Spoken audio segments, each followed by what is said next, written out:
Hai, Cuanomis di sini. Apa kabarnya di sana? Kalau kabar dari beberapa emiten saham ini kayaknya masih merah merona ya. Karena itulah kita di sini akan ngobrol-ngobrol lagi soal saham. Dan kalau udah ngomongin saham, tentunya saya nggak akan sendiri. Dan kali ini saya akan ditemani oleh Mas Praska Putrantio yang sudah hadir bersama kita secara daring atau online.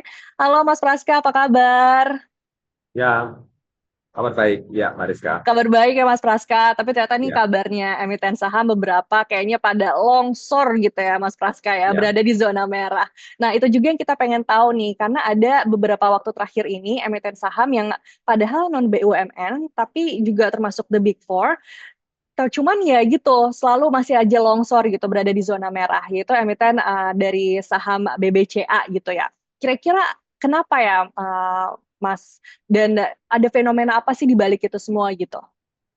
ya, baik. Terima kasih, Mariska. Jadi memang penurunan harga saham BBC atau dari PT Basket Asia di sini yang dimana sudah turun ya sepanjang year to date atau hingga tanggal 27 Februari ya per hari ini itu turun sekitar sampai 11% secara year to date atau dalam hampir sebulan terakhir itu turun mencapai 9,8%.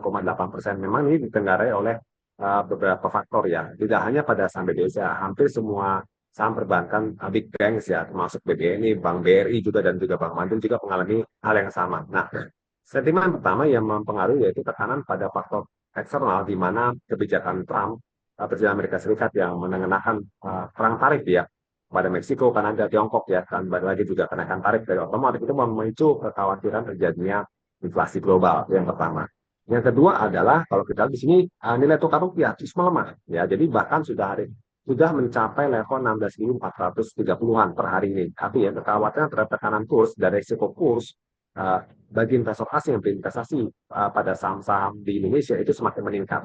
Yang ketiga adalah kalau kita lihat di sini memang isu terakhir yang cukup santer adalah penurunan rating ya dari MSCI Morgan Stanley Capital National Index ya MSCI Index terhadap saham-saham di Indonesia ya itu cukup memicu koreksi yang cukup besar pada indeks harga saham gabungan terutama pada saham-saham perbankan.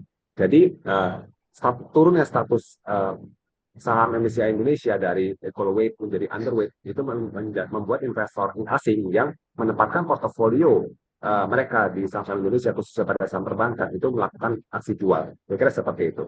Oke, nah kebetulan banget nih Mas Praska tadi kan menyinggung juga soal MSCI ini ya. Nah mungkin ada beberapa teman-teman dari liputan MSCTV yang belum tahu betul gitu tentang MSCI ini. Boleh dijelasin nggak sih Mas Praska MSCI ini seperti apa dan siapa di balik MSCI sampai-sampai semua keputusannya itu tuh sangat berdampak banget gitu buat pasar saham di Indonesia juga. Ya, jadi secara garis besar MSCI itu kurang lebihnya adalah sebuah lembaga riset ya, perusahaan riset Morgan Stanley Capital National yang membuat indeks ya, di mana indeks ini tujuan adalah untuk men-tracing ya atau melacak kinerja harga saham pilihan yang sudah dipilih oleh MSCI yang mana tujuannya adalah membantu investor khususnya investor asing ya untuk portfolio manager di luar negeri sana itu mengidentifikasi saham-saham apa sih yang bagus atau unggulan di Indonesia. Bisa saham berkapitalisasi besar maupun kelas menengah dan kecil seperti itu. Dan khususnya juga bisa memantau untuk portofolio di negara berkembang. Terus yang kedua adalah biasanya uh, indeks saham MSCI ini cukup menjadi rujukan ya bagi fund manager besar ya dana portfolio asing yang akan berinvestasi pada negara-negara pilihan di mana biasanya MSCI itu terdiri dari beberapa indeks ada MSCI World yaitu yang secara global ya ada MSCI Emerging Market tidak hanya pada Indonesia tapi juga ada MSCI khusus Indonesia yaitu MSCI Indonesia dan juga MSCI Indonesia ESG Screen jadi yang khusus pada emiten-emiten di Indonesia yang berbasis ESG. Nah, kasus yang sekarang diturunkan ratingnya adalah itu MSCI Indonesia di mana portofolio sahamnya yang masuk ke dalam indeks tersebut itu cukup beragam, namun secara mayoritas bobot itu banyak di sektor perbankan yaitu ada BBCA atau Bank Sentral Asia, ada BBRI atau Bank Rakyat Indonesia dan juga ada Bank Mandiri atau BMRI. Kira-kira seperti itu. Oke, nah dengan besarnya pengaruh dari MSCI ini ya, kira-kira kalau menurut Anda sendiri, Mas Praska, apa sih yang bisa dilakukan gitu untuk bisa meningkatkan peringkat dari saham-saham Indonesia ini di mata MSCI? Ya tentu banyak faktor ya, tidak hanya pada faktor prospek dari perbaikan kinerja fundamental atau prospek earnings dari emiten sendiri, tapi juga kita lihat likuiditasnya, market cap-nya juga, dan juga kalau kita di sini juga sudah memasukkan faktor-faktor uh, apa namanya ESG ya dari emiten tersebut, serta bagaimana momentum dan kualitas dan serta cash flow dari emiten yang akan masuk ke dalam uh, kelompok indeks tersebut. Itu yang biasanya menjadi pertimbangan juga buat investor asing yang akan berinvestasi pada saham-saham di indeks MSCI. Oke, tapi untuk situasi dari politik atau ekonomi dalam negerinya ini juga mempengaruhi ya, Mas Praska, dengan keputusan dari MSCI itu sendiri. Ya, kalau saya melihatnya penurunan rating ya dari equal weight menjadi underweight ya pada MSCI Indonesia, tentu ini cukup kuat pengaruhnya karena gini, dari bobot sektor ya, kita bicara sektor yang menjadi komposisi dari MSCI Indonesia yang menjadi indeks rujukan bagi investor asing di luar sana yang akan masuk ke Indonesia, itu sekitar 60% itu berupa emiten sektor keuangan. Dan juga bobot besar kedua itu sekitar 8,66% diikuti oleh barang baku, dan ketiga diikuti oleh barang konsumen seperti itu. Nah, tapi di sektor keuangan itu memang didominasi oleh tiga saham besar Big Tech, yaitu BBCA, BBRI, dan BMRI. Makanya BBCA sebagai bobot yang paling besar sekitar 28% dari MSCI itu sangat berkontribusi sekali pada tekanan di uh, saham BBCA di market kita. Kenapa demikian? Karena begitu earnings call asanan dari investor asing untuk rekomendasi MSCI turun ratingnya dari equal weight menjadi underweight, maka portofolio investor asing itu juga harus mengurangi porsi mereka pada saham BBCA. Nah, karena alokasi BBCA di Indonesia besar, sehingga indeks MSCI yang juga biasanya menjadi rujukan reksadana indeks di luar negeri, itu otomatis mereka juga harus mengurangi porsi saham BBCA di dalam negeri. Nah, maka dari itulah yang membuat tekanan jual pada saham BBCA yang hari ini mencapai 500 miliar, cukup besar sekali, itu terjadi cukup jelas dan membuat harga saham BBCA turun ke titik terendah 1 tahun terakhir ke level 8.500-an. Ya, nah berarti dengan imbas penilaian dari MSCI ini ya, apakah penurunan yang sekarang ini masih baru tahap awal aja nih Mas Praska? Atau kira-kira mungkin masih akan ada kelanjutannya lagi untuk penurunannya tersendiri?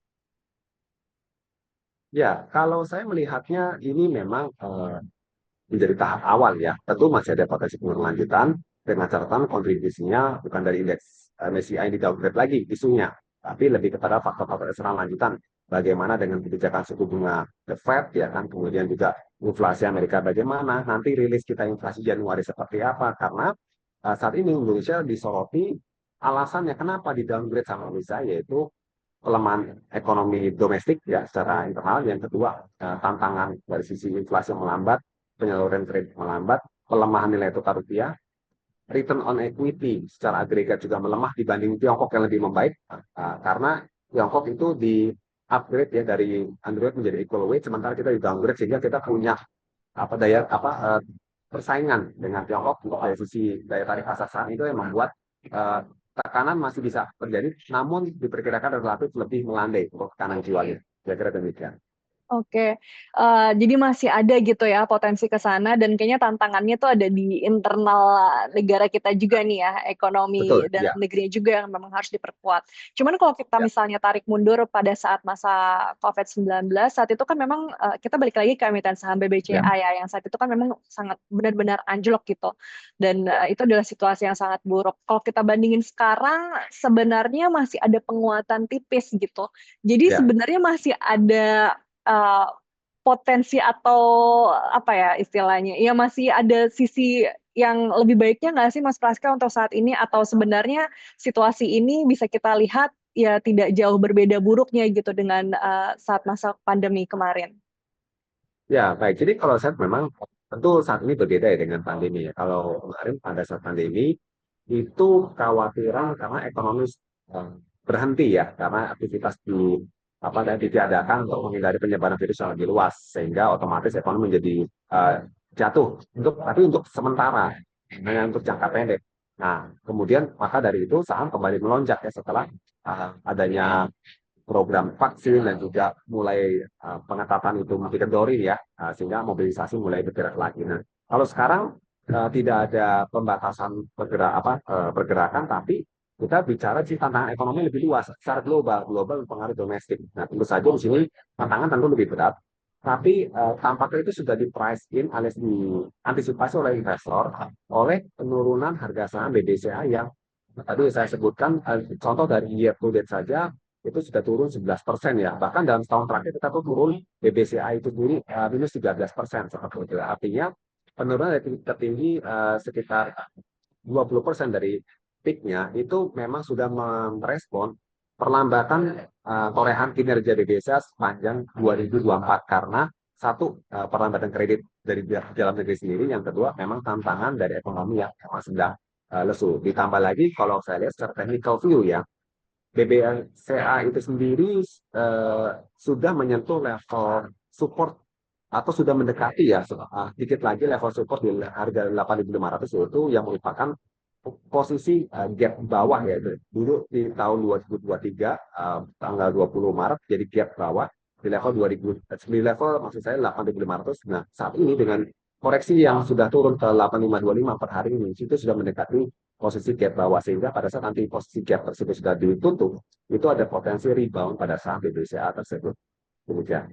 Oke, dan makanya kita juga mengenal ada pepatah buy at bad times, sell at good times gitu kan. Ya. Jadi dengan situasi saat ini, apakah sebenarnya masih menarik gitu Mas Praska untuk para investor yang masih memegang banyak cash gitu?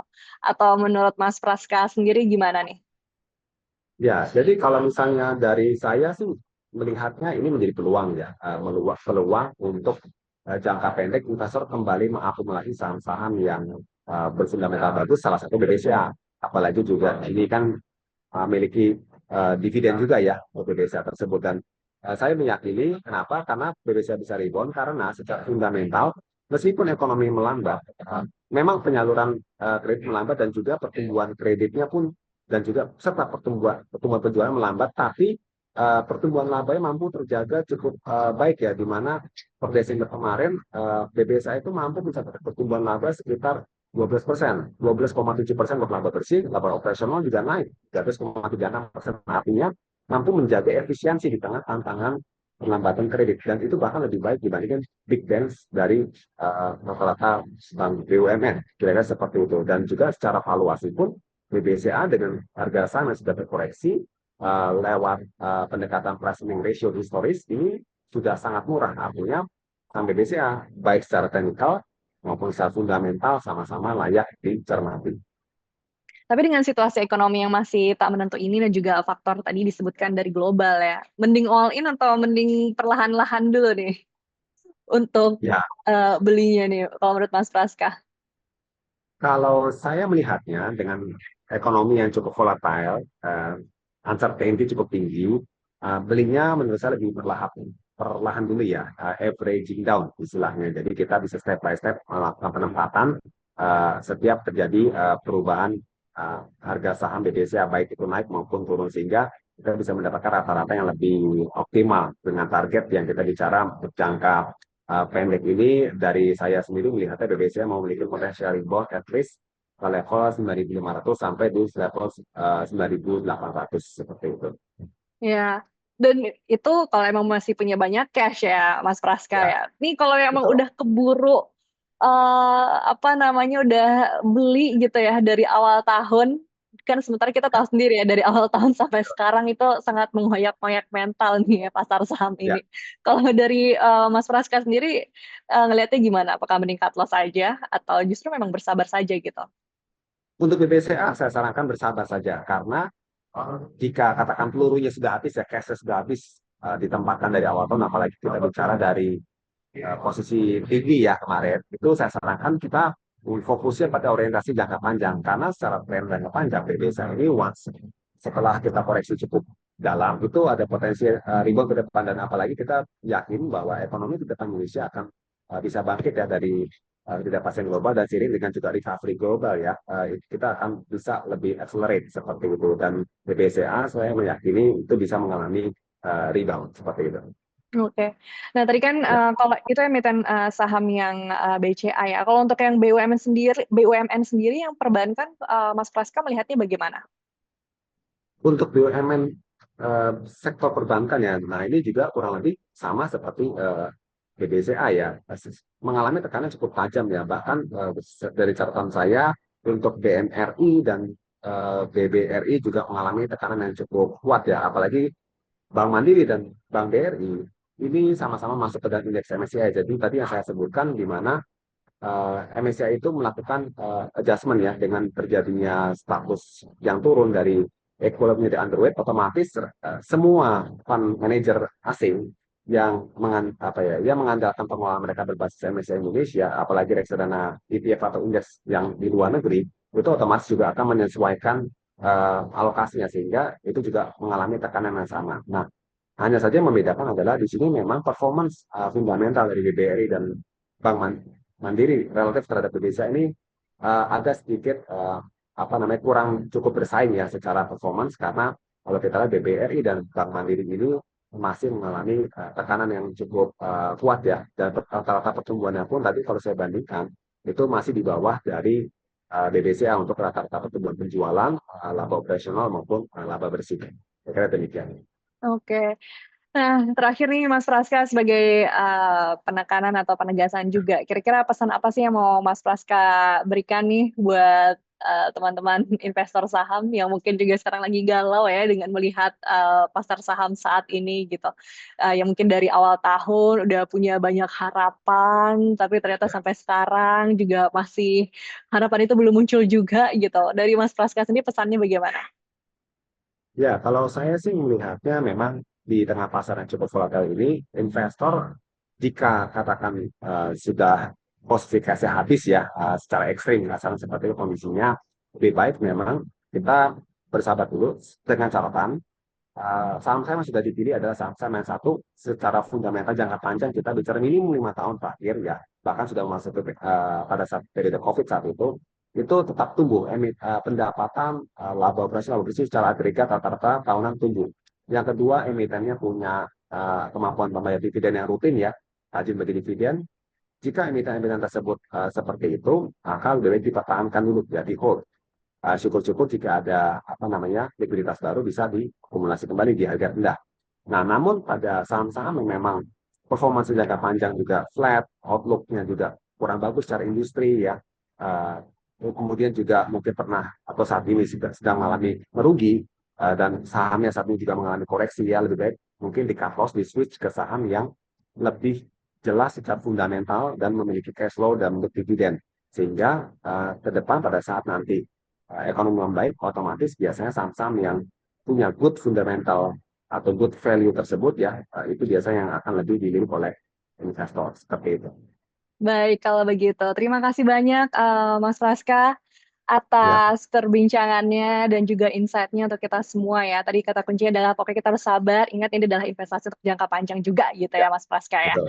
Oke, demikian teman-teman Cuanomics kali ini. Jangan lupa like and share konten ini dan terus ya pengalaman kalian bagaimana nih dalam waktu beberapa waktu terakhir ini seperti apa sih pengalaman kalian gitu ya sebagai investor saham. Terus di kolom komentar dan sampai jumpa.